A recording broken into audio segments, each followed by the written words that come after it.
ನಾಲತೋಡದ Veereshwara PKPS ಬ್ಯಾಂಕಿನಲ್ಲಿ ಬೆಳೆ ಸಾಲ ಪಡೆದಿದ್ದ 153 ರೈತರು ಮರುಪಾವತಿ ಮಾಡಿ 1 ವಾರ ಕಳೆದರೂ ಹೊಸ ಸಾಲ ಮಂಜೂರು ಮಾಡದ ಹಿನ್ನೆಲೆಯಲ್ಲಿ ರೈತ ಮುಖಂಡರು ಶುಕ್ರವಾರ ಮಧ್ಯಾಹ್ನ ಡಿಸಿಸಿ ಬ್ಯಾಂಕಿಗೆ ಭೇಟಿ ನೀಡಿ ತೀವ್ರ ಆಕ್ಷೇಪ ವ್ಯಕ್ತಪಡಿಸಿದರು. ರೈತರೊಂದಿಗೆ ಮಾತನಾಡಿದ ಡಿಸಿಸಿ ಬ್ಯಾಂಕ್ ವ್ಯವಸ್ಥಾಪಕ ರಾಯರೆಡ್ಡಿ, ಜಿಲ್ಲಾ ಕೇಂದ್ರ ಕಚೇರಿಯಿಂದ ತಾತ್ಕಾಲಿಕವಾಗಿ ಸಾಲ ನೀಡಬಾರದೆಂದು ಆದೇಶ ಬಂದಿದೆ. ಪಿಕೆಪಿಎಸ್ ನಿವೃತ್ತ ಕಾರ್ಯದರ್ಶಿ ಅಪರಾಧಪುರ ಹಣ ವಸೂಲಿ ಮಾಡಿದ ನಂತರವೇ ಸಾಲ ನೀಡುವಂತೆ ಸೂಚನೆ ನೀಡಿದ್ದಾರೆ ಎಂದು ತಿಳಿಸಿದರು. ಈ ಹೇಳಿಕೆಗೆ ತೀವ್ರ ಆಕ್ಷೇಪ ವ್ಯಕ್ತಪಡಿಸಿದ ರೈತರು, ಇದಕ್ಕೆ ರೈತರಿಗೆ ಯಾವ ಸಂಬಂಧ? ಕಾನೂನಿನಲ್ಲಿ ಸಾಲ ನಿಲ್ಲಿಸುವಂತೆ ಯಾವುದೇ ನಿಯಮವಿಲ್ಲ. ಅನಗತ್ಯವಾಗಿ ನೆಪ ಹೇಳುವುದು ನಾವು ಒಪ್ಪುವುದಿಲ್ಲ ಎಂದು ಹೇಳಿದರು.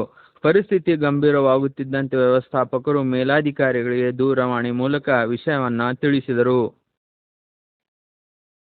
ನವೆಂಬರ್ 24ರಂದು ಜಿಲ್ಲಾ ಡಿಸಿಸಿ ಬ್ಯಾಂಕ್ನಲ್ಲಿ ಸಭೆ ಇದ್ದು ಈ ಬಗ್ಗೆ ಚರ್ಚೆ ನಡೆಯಲಿದೆ. ಅಲ್ಲಿಯವರೆಗೂ ಕಾಲಾವಕಾಶ ನೀಡಿರಿ ಎಂದು ವಿನಂತಿಸಿದರು. ರೈತ ಮುಖಂಡರು 24ರವರೆಗೆ ಕಾಲಾವಕಾಶ ನೀಡುವುದಾಗಿ, ಆದರೆ ಅದಾದ ನಂತರವೂ ಸಾಲ ಮಂಜೂರು ಆಗದಿದ್ದರೆ ಪಿಕೆಪಿಎಸ್ ಬ್ಯಾಂಕ್ ಮುಂದೆ ತೀವ್ರ ಹೋರಾಟಕ್ಕೆ ಇಳಿಯಬೇಕಾಗುತ್ತದೆ ಎಂದು ಎಚ್ಚರಿಸಿದರು. ಈ ಸಂದರ್ಭದಲ್ಲಿ ರೈತ ಮುಖಂಡರಾದ ಎಂಬಿ ಅಂಗಡಿ, ಬಾಪುಗೌಡ ಪಾಟೀಲ್, ಸಂಗಮೇಶ್ ಮೇಟಿ, ಸಂಗಣ್ಣ ಕುಳಗೇರಿ ಸೇರಿದಂತೆ ಹಲವರು ಉಪಸ್ಥಿತರಿದ್ದರು. ನಾಯಕಳ ಪಿಕೆಪಿಎಸ್ ನಮಗೂ ಖರ್ಚಾಕರ ಅಂತ ಹೇಳಿದ್ರು. ಮತ್ತೀಗ 25 ದಿನ ಮ್ಯಾಗ ಹೆಚ್ಚು ಕಮ್ಮಿ. ಈಗ 153 ರೈತರು ಅಂತಂದ್ರೆ 1 ಕೋಟಿ ರೊಕ್ಕ ಆಗ್ತದೆ. ಈಗ ಮೊದಲ ರೈತರು ಭಾಳ ಸಂಕಷ್ಟ ಆಗದ. ಈಗ ಆಕ್ಚುಲಿ ನೀವು ಬಡ್ಡಿ ಸಾಲ ನಮ್ಗೆ ಕೊಟ್ಟಿರಿ, ನಾವು ತುಂಬಕಾರ ನಮ್ಮ ಕರ ಮತ್ತೆ 1 ತಿಂಗಳು ಬಡ್ಡಿ ತಂದು ತುಂಬಕ್ಕೆ ನಿಮಗೆ. ಮತ್ತೆ ಈಗ 1 ತಿಂಗಳೇ ಡಿಲೇ ಅಂತಂದ್ರೆ ಹೆಂಗೆ ಮತ್ತೆ ನೀವು ಮತ್ತೆ ಇದು ಮುಂದೆ ಇದಲ್ರಿ. ಇದಕ್ಕೆ ಆಕ್ಚುಲಿ ಸಮಸ್ಯೆ ಕಾರಣ ನೀವು ಸಾಹೇಬ್ರು ಯಾರ ಕಡೆಯಿಂದ ಇರುತ್ತೆ ಟೆಕ್ನಿಕಲ್ ವಿಷಯ ಬ್ಯಾಂಕಿನ ಕಡೆಯಿಂದ ಬಂದವ್ರಿ ಎಲ್ಲ ಕೂಡ. ಈಗ MD ಅವ್ರ ಸಂಘಟ ಸಹಿತ ಮಾತಾಡಿವ್ರಿ, ಅಧ್ಯಕ್ಷರು ನಾವು ಇವರು ಇದ್ರು. ನಾಳೆಗೆ ಬೋರ್ಡ್ ಮೀಟಿಂಗ್ ಇದ್ರಿ ಡಿಸಿಸಿ ಬ್ಯಾಂಕ್ ಅಲ್ರಿ. ಆಕ್ಚುಲಿ ನೀವು ಅಪರಾಧ ಕೇಸ್ ತಂದು ಇದಕ್ಕೆ ಹಾಕಿ ನಾವು ಲೇಟ್ ಮಾಡ್ತೀವಿ ಅಂತ ಏನಾರ ಅದಕ್ಕೆ ನಾವು ತಯಾರಿಲ್ಲ. ಈಗ ನೀವು ಕೊಡ್ಕೊಂಡು ಸ್ಪಷ್ಟೀಕರಣ ನೀಡ್ರಿ ನಮಗೆ. ನೀವೇಂದ್ರ ಶೀಘ್ರದಲ್ಲೇ ನಾವು ಸೋಮವಾರ ಬುಧವಾರ ಆಯಂಗೆ ನೋಡ್ಬಂದ್ರಿಲ್ಲ. ನೀವು ಹಾಕ್ತಿರಂತಂದ್ರೆ ನಮ್ಗೆ ಟೈಮ್ ಕೊಡ್ರಿ, ನಾವು ಸುಮ್ ಬಿಡ್ತಿಲ್ಲಪ್ಪ, ನಾವು ಸ್ಟ್ರೈಕ್ ಮಾಡ್ತೀವಿ. 8-9 ನಿಮ್ಗೇನು ಅಪ್ರೂಪ ಆಯ್ತಲ್ರಿ, ಅದು ಇಷ್ಟು ದಿನ ರಿಕವರಿ ಆಗ್ಬೇಕಾಯ್ತು, ಆಗಿಲ್ಲ. ಯಾಕೆ ಆಗಿಲ್ಲ? ನಾವು ಹಂಗೆ ಸಾಲ ಕಟ್ಕೊತಾ ಇದೀವಿ, ತೊಗೊಂತಾದ್ರೆ ಊರಾಗ ವಸೂಲಿನೇ ಮಾಡಂಗಿಲ್ಲ ಇವ್ರು ಸೊಸೈಟಿ ಅವ್ರ ಸಾಲ ಅಂತ ಇವ್ರು MG ಪಾಟೀಲ್ ಸಾಹೇಬ್ರು ಅವ್ರಲ್ರಿ, ಅವ್ರದ್ದು ವಾದರಿ. ಈಗ ಒಂದ್ಸಲ ಅವಾಗ ಬಂದಿರಿಸಿದ್ರಿ, ಈಗ 6 ತಿಂಗಳಿಂದಾನೇ ರೀ. ನಾವು ಮತ್ತೆ MD ಅವರಿಗೆ ಕನ್ವಿನ್ಸ್ ಮಾಡಿ ರೈತರಿಗೆ ತೊಂದರೆ ಮಾಡೋದು ಅಂತ ಹೇಳಿ ಖರ್ಚಾಗಿ ಕೊಟ್ಟು ಯಾಕೆ ಅಲ್ರಿ. ಈಗ ನಾನು ಕೊಟ್ಟಿನ ಮತ್ತೆ ಮನೆ ಮೀಟಿಂಗ್ ಕರೆದ್ರೆ 7ನೇ ತಾರೀಕಿಗೆ ಇವ್ರದ್ರಿ ಕರೆದ ನನಗೆ ಫೋನ್ ಹಚ್ಚಿದಾಗ ನನಗೆ ಬೈದ್ರ ಸಾಹೇಬ್ರು ಖರ್ಚಾಕಂತ ಸೂಪರ್ವೈಸರು, ನಾನು ತಾಲೂಕು ಆಫೀಸರ್ ಸಾಲ ಕೆಲಸ ಒಳಗೆ ಹಾಕ್ಬಿಡಂತ ಇದ್ದೆ. ಹಾಗಾಗಿ ಇವತ್ತು ನಮ್ಮ ನನಗೆ ಕಡೆ ಮಾತಾಡಿದ್ರು ಮೊನ್ನೆ. ಆಗಿಂದ ನೋಡಲ್ ಆಫೀಸರ್ ಎಲ್ಲರೂ ಕೂಡ ಅನ್ಕಂತ ಸ್ಟಾಪ್ ಇಡೋ ಸಾಲ ಖರ್ಚು ಹಾಕೊಡ ಸೊಸೈಟಿದು ಅಂತಂದ್ರೆ ನಾನು ಖರ್ಚು ಹಾಕಿಲ್ರಿ. ನೆಕ್ಸ್ಟ್ ಅಂದ್ರೆ 24ಕ್ಕೆ ಬೋರ್ಡ್ ಮೀಟಿಂಗ್ ಅದು. ಆ ಬೋರ್ಡ್ ಮೀಟಿಂಗ್ ಇದು ವಿಷಯ ಇಟ್ಕೊಂಡ್ರಿ. ಅವತ್ತು ಫೈನಲ್ ಡಿಸಿಷನ್ ಏನು ಅಧ್ಯಕ್ಷರು ಹೇಳ್ತಾರೆ, ಹೇಳಿದ ಕೂಡಲೇ ಮುಂದೆ ಪ್ರೊಸೆಸ್ ಮಾಡೋದು. 24 ಅಂದ್ರೆ ಏನಾಯ್ತಲ್ಲ ಸೋಮವಾರ ಮತ್ತೆ ಇವು ಹೊಸ ಸೇರು ಮಾಡಿವ್ರಿ, ಅವು ಕಳ್ಸಲ್ಕತ್ತೀವಿ. ಅವು ಏಸಾಗಿ ಅವ್ರಿಗೆ 70 ಮತ್ತೆ ಕಳಿಸ್ಬೇಕಲ್ರಿ.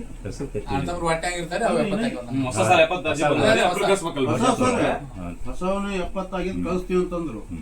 ಅಲ್ರಿ. ಈಗ MG ಪಾಟೀಲ್ ಸಾಹೇಬ್ರು ಹೇಳುದು, ಈಗ ನಾವು ಅಲ್ಲಿ ಬರಂಗಲ್ಲ. 1ನೇದ್ದು 2ನೇದ್ದು ಈಗ ಅದು ಕೋರ್ಟ್ನ ವಿಷಯ ಅದ್ರಿ, ಅದು ನಮ್ ಕೈಯಾಗಿಲ್ಲ, ನಿಮ್ ಕೈಯಾಗಿಲ್ಲ. ಈಗ ಈ ವಿಚಾರ ನೋಡ್ಕೊಂಡಿರಿಂದ MG ಪಾಟೀಲ್ ಹೇಳಿದಾಗ ನೀವು ನೋಡ್ಕೊಂಡ್ರೆ ಮತ್ತೆ ರೈತ ಪರಿಸ್ಥಿತಿ ಏನ್ರಿ? ನಾಳೆ ಪಬ್ಲಿಕ್ ನೀವು ಉತ್ತರ ಕೊಡ್ತೀರಿ, ನೀವು ಸ್ಟ್ರೈಕ್ ಕುಂತಾಗ MG ಪಾಟೀಲ್ ಬರ್ತಾರ, ನೀವು ಬರ್ತೀರಾ, ಯಾರು ಉತ್ತರ ಕೊಡ್ತೀರಿ? ಉತ್ತರ ಕೊಟ್ರೆ ಹೆಂಗ? ಹಂಗಲ್ಲ. MG ಪಾಟೀಲ್ ಸಾಹೇಬ್ರು ಏನ್ ಮೇಲಾಧಿಕಾರಿ ಸಂಸ್ಥೆಯಲ್ಲಿ ಇರ್ತಾರೆ ಇರ್ಲಿ, ಈಗ ಅದು ಬರೋದ್ರ ಪ್ರಶ್ನೆ. ಈಗ ರೈತರಿಗೆ ಇವರು ಏನದ ಅವ್ರಿಗೆ ನ್ಯಾಯ ಕೊಡ್ಸ್ಬೇಕಟ್ಟೆ. ಇದು ಅದು ಸಂಬಂಧ ವಿಷಯ. ಇದಕ್ಕೆ ಸಂಬಂಧ ಇಲ್ಲ, ಆಲ್ರೆಡಿ ಕೋರ್ಟ್ನೇ ವ್ಯಾಜ್ಯ ಐತಿ. ಈಗ ಅದು ಅದೇನ್ ಬರ್ಸಕ್ ಬರ್ತದೆ? ಒಂದ್ಸಲ ಖರ್ಚು ಹಾಕೊಂಡಿದ್ರು ಆದ್ರೂ ಹಾಕಿದೇರಿ ಕನ್ವಿನ್ಸ್ ಮಾಡಿ. ರೈತರಿಗೆ ತೊಂದರೆ ಮಾಡೋದು ಬೇಡ್ರಿ, ಎಲ್ಲರೂ ಬಂದು ನಮ್ಗೆ ಭೇಟಿ ಆಗ್ತಾರ ಅಂತ ಎಲ್ಲರಿಗೆ ಹೇಳಿ, ಮೇಲೆ ಶಿವ ಸರ್ಗೆ ಹೇಳಿ, ತಾಲೂಕು ನೋಡಲ್ ಅಧಿಕಾರಿಗೆ ಹೇಳಿ, ಸಂಬಂಧಪಟ್ಟ ಡಿಪಾರ್ಟ್ಮೆಂಟ್ಗೆ ಹೇಳಿ ನಾವು ಖರ್ಚು ಹಾಕಿ ಕೊಟ್ಟೇವ್ರಿ. ಅದು ಹಾಕಿ ಕೊಟ್ಟಿಸಲಿಕ್ಕೆ ಯಾರು ಮೇಮೆ ತೊಗೊಳ್ಳಿ, ಮ್ಯಾನೇಜರ್ನ ಹಾಕಿ ಕೊಟ್ಟಾನ ಅಂತ ಹೇಳಿದ್ರು ಮೊನ್ನೆ MG ಪಾಟೀಲ್ ಸಾಹೇಬ್ರಿಗೆ. ನೀವು ಹೇಳ್ರಿ ಮತ್ತೆ ಮೀಟಿಂಗ್ ರೈತರು ಬಂದು ಭೇಟಿ ಅಂತ ಹೇಳಿದ್ರಿ. ನಾವು ಹೋಗುದು ಡಿಸಿಸಿ ಬ್ಯಾಂಕ್ ಬೋರ್ಡ್ ಮೀಟಿಂಗ್ ಇರ್ತೀರಿ. ಸ್ವತಃ ಡಿಸಿಸಿ ಬ್ಯಾಂಕ್ MD ನಾನು ರೈತರ ಮಗ ಇದೀನಪ್ಪ, ಅವತ್ತು ಏನಾರ ಡಿಸಿಷನ್ ಮಾಡಿ ಕೊಡಿಸೋ ವ್ಯವಸ್ಥೆ ಮಾಡ್ತೀನಿ ಅಂತ ಹೇಳಿ ನೋಡ್ರಿ. ನಮ್ಗೆ ನ್ಯಾಯ ಕೊಡಿಸ್ರಿ. ನಾವೇನು ಸರ್ ನೀವು ಮಾಡಿ ಹೇಳ್ರಿ. ಮತ್ತೆ ನಡೆದೈತಿ ಮತ್ತೆ ಈ ವರ್ಷ ಯಾಕೆ ಅದನ್ನ ಮಾಡ್ತಾರೆ ಮತ್ತೆ ರೈತರಿಗೆ ಮತ್ತೆ ಯಾಕೆ ಕಾರಣ ನೋಡ್ರಿ ಅವ್ರ ಬ್ಯಾಂಕ್ ನ ಪ್ರದೂಷಣ ನೋಡಕ್ಕೆ ಒತ್ತಡ ಹಾಕಿ ಅವ್ರದ್ದು ತಪ್ಪ ನನಗೆ ಬರಂಗಿಲ್ಲ ಅದು ಎಣ್ಣೆ ವಿಚಾರ ಅದು ಇದು ತಳಕ್ ಹಾಕ್ಬಾರ್ದು ಅದನ್ನ ಈ ಪ್ರಚಾರಕರ ಅವ್ರು ತುಂಬ್ತಾರ ಕಟ್ತಾರ ಬಂದು ಮಾಡಿರ್ತಾರ ಆಯ್ತದ ನಾವು ಅಲ್ಗಳಕ್ಕೆ ಬರಂಗಿಲ್ಲ ನಾವು ಸಂಘ ಸಂಸ್ಥೆ ನಡೆಸ್ತೀವಿ ಇರ್ತೀವಿ ಅದನ್ನ ಅವ್ರು ಗಳಂಗಿಲ್ಲ ಆದ್ರೆ ಇದರಿಂದ ರೈತರು ಎದುರಾಗಿಲ್ಲ ಅಮಾಯಕರು ಅವ್ರು ಸಫರ್ ಆಗ್ಬಾರ್ದು. ಡಿಸಿ ಬ್ಯಾಂಕ್ ಮೀಟಿಂಗ್ ಹೋಗ್ತಿರಲ್ರಿ ಈ ಬೇಕಾದ್ರೆ ಒಂದು ಪತ್ರ ಕೊಟ್ಟು ಏನು ಅಂದ್ರೆ 100 ಮಂದಿ ರೈತರು ಸಹಿ ಮಾಡಿಸಿ ಕೊಟ್ಬಿಡ್ತೀನಿ ಅಂತ ಬ್ಯಾಡ್ರಿ ಈಗ ಆಗಲೇ ಮಾತಾಡಿದ್ರಿ ನಾವು ಎಲ್ಲ ಮಾತಾಡಿದ್ರಿ ಇವರು ಇದ್ರ ಆಫೀಸರ್ ಸಹಿ ಮಾಡಿಸ್ಕೊಡೋ ರೈತರು ಅಂತ ಬ್ಯಾಡ ಸರ್ ಸೋಮವಾರ ದಿವಸ ಡಿಸಿಷನ್ ಹೇಳ್ಯಾರ ಅವ್ರು ಕೊಡೋ ವ್ಯವಸ್ಥೆ ಮಾಡ್ತೀನಿ ಅಂತ ಹೇಳಿ ಡಿಸಿಷನ್ ಹೇಳಲ್ಲ ಡಿಸಿಷನ್ ಕೊಡ್ತೀನಿ ಅಂದ್ರೆ ಸರಿ ಹೊತ್ತು ಕೊಡುದಿಲ್ಲಪ್ಪ ಅಂತಂದ್ರ ಅದಕ್ಕೆ ರೈತರ ಪತ್ರ ಇರ್ತದಲ್ಲ ಅಲ್ರಿ ಈಗ ಯಾವುದೇ ಕಾರಣಕ್ಕೂ ನೀವು ನಮಗ್ ಸಾಲ ಕೊಡಕ್ ಬರಂಗೇ ಇಲ್ಲ ಅಲ್ಗಳಕ್ ಬರಂಗೇ ಇಲ್ಲ ಬರಂಗೇ ಇಲ್ಲ ನಾವು ಸೋಮವಾರ ತನಕ ಕಾಯ್ತೀವಿ ಒಟ್ಟು ಸರಿಪಡಿಸ್ರಿ ರೈತರು ಬಂದು ಇಲ್ಲಿ ಕುಂತು ಗಲಾಟೆ ಮಾಡೋ ಸರಿ ಮಾತಾಡಿಸ್ಬಿಟ್ರಿ 25-26 ದಿವಸ ಸ್ವಲ್ಪ ಹಚ್ಚಿರಿ ಜನವರಿ ಸಾಹೇಬ್ರಿಗೆ ಹಚ್ಚಿರಿ ನಮ್ ಕೈ ಮ್ಯಾಗಿನವ್ರ ಹತ್ತಾರ ತಾಲೂಕು ಆಫೀಸರ್ ಅವ್ರ ಮೀಟಿಂಗ್ ಹ್ಞೂ ಹ್ಞೂ 153 ಮಂದಿ ಅದ ಸರ್. ಹ್ಞೂ ಬಂಗಾರ ತಕ ಮಾಡ್ಬಿಟ್ಟ ಅದೇ ಗೊತ್ತ್ರಿ ಅದಕ್ಕೆ ಸ್ವಲ್ಪ ತಕ್ಕೋದು ಸರಿ ಇಲ್ಲ ಅಂತ ರೈತರು ವಾದ ಅಷ್ಟೇ. ಹಾಂ ಹಾಂ ಹೌದು ಫಾಲೋ ಮಾಡ್ಬೇಕು ಅವರೆಲ್ಲ. ಹಾಂ ಹಾಂ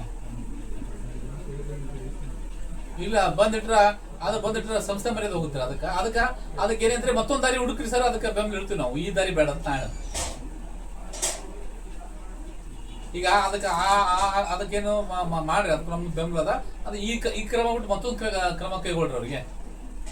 2 ತಿಂಗಳು ಪಗಾರ ಬಂದಿಡ್ರಿ ಅವ್ರಿಗೆ, ಕೆಲಸ ಮಾಡಿಡ್ದವ್ರಿಗೆ ಏನು ತಪ್ಪು. ರೈತರಿಗೆ ಯಾಕೆ ಸುಮ್ಮನೆ ಹೇಳಕ್ಕಾಗದ ಅಂತ ನಮ್ಮ ಹೌದ್ರಿ. ಈ ವರ್ಷ ಅದ್ರಾಗ ಏನು ಅವ್ರಿಗೆ ರೈತರು ಭರವಸೆನ ಕಳ್ಕೊಂಡ್ರೆ, ತೊಗರಿ ಹಾಳಾಗಿರಿ, ಕಾಯಿಪಲ್ಲೆ ಹಾಳಾಗಿ ಭರವಸೆನ ಕಳ್ಕೊಂಡ್ರೆ ಸ್ವಲ್ಪ ರೈತರಿಗೆ ಒಂದು ನೆಮ್ಮದಿ ಇರುತ್ತೆ. ಹ್ಞೂ ಒಟ್ಟ ಮಂಗಳವಾರ ತನಕ ಸುತ್ತ ಮಾಡ್ತೀನಿ ಹೇಳ್ತೀನಿ ರೈತರಿಗೆ. ಮಂಗಳವಾರ ಸಾಯಂಕಾಲ ತನಕ ಟೈಮ್ ತೊಗೊಂಡು ಸುತ್ತ. ಓಕೆ ಆಯ್ತಾಯ್ತು, ಮಂಗಳವಾರ ಫುಲ್ ತಗೋರಿ ಸರ್, ಏನು ತೊಂದರೆ. ಓಕೆ.